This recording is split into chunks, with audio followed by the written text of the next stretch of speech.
Paglipas ng panahon, napakarami ng bago sa ating pamumuhay. Dati, kapag ang mag-aaral ay nangangailangan ng impormasyon para sa kanilang asignatura, pumupunta sila sa aklatan, naghahanap ng libro at nagbabasa ng maigi. Ngayon, sapat ng pag-type ng ilang salita sa Google at makukuha na agad ang sagot sa ilang segundo.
Maging ang paraan ng panliligaw ay nag-iba na rin.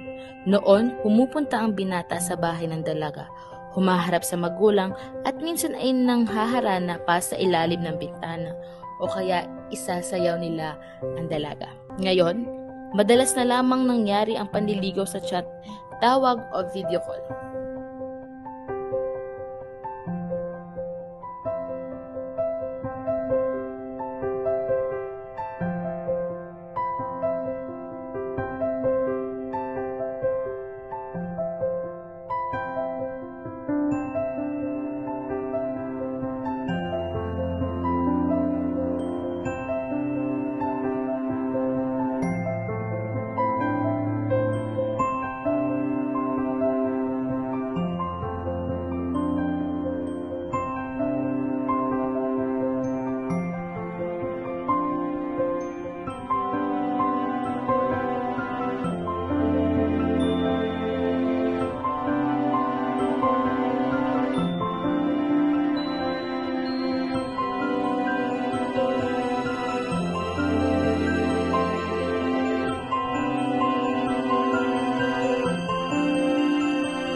Hindi lamang iyon, pati ang paraan ng pag-ehersisyo ay nagbago. Noon, simpleng pagtakbo, paglukso o pag-inat lang ang ginagawa. At wala pang mga mamahaling kagamitan. Ngayon, mayroon mga gym equipments, fitness app at iba pang makabagong teknolohiya para sa kalusugan.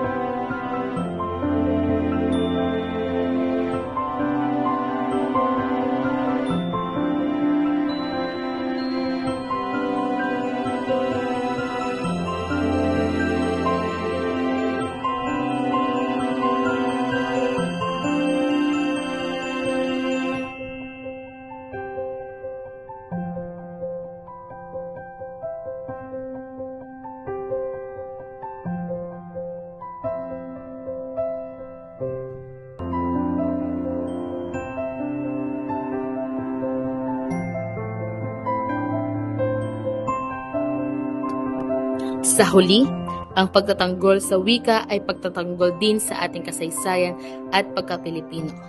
Habang patuloy nating ginagamit at pinagyayaman ng ating wika, nananatili tayong buo at matatag sa gitna ng mabilis na pagbabago ng mundo. Ang wika ay ating sandata at gabay. Ito ang nagpapaalala na kahit saan man tayo mapunta, tayo ay Pilipino.